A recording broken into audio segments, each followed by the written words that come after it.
La grandeur et la beauté de chaque chose surpassent ce que je pouvais espérer de mieux. Et tout cela semble si réel. Mais dis-moi, n'est-ce pas que mon imagination? Est-ce que je rêve? Ou bien est-ce que vraiment je suis au ciel? Oh, tu sais, reprit l'ancien. C'est chose courante que les âmes soient déconcertées quand elles arrivent pour la première fois dans le royaume céleste. Car elles sont mises en présence des anges, en présence des esprits des justes rendus parfaits, et ceci dans la gloire de ce royaume.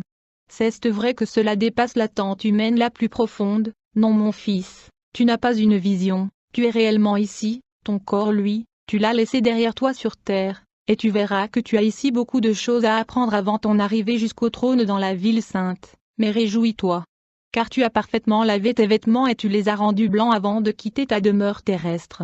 Sens-toi entièrement libre de me poser toutes les questions que tu as envie de me poser. La connaissance de ce monde-ci s'acquiert, comme c'était le cas pour la connaissance terrestre, par l'investigation et la recherche. Chacun de tes désirs sera pleinement satisfait. Tout ce que tu as pu entendre, désirer, ou implorer, concernant la connaissance de ta demeure éternelle, est ici offert de manière plus pleine et entière. La volonté de ton Père céleste sera ta volonté, et tout ce que tu vois, et infiniment plus t'appartient pour en jouir à jamais. Si dans ta vie passée tu as fait bon usage des opportunités qui t'ont été offertes, un grand trésor t'attend dans la ville, cette ville dont notre Seigneur a parlé quand il était sur terre, et dont tu apprendras davantage un peu plus tard.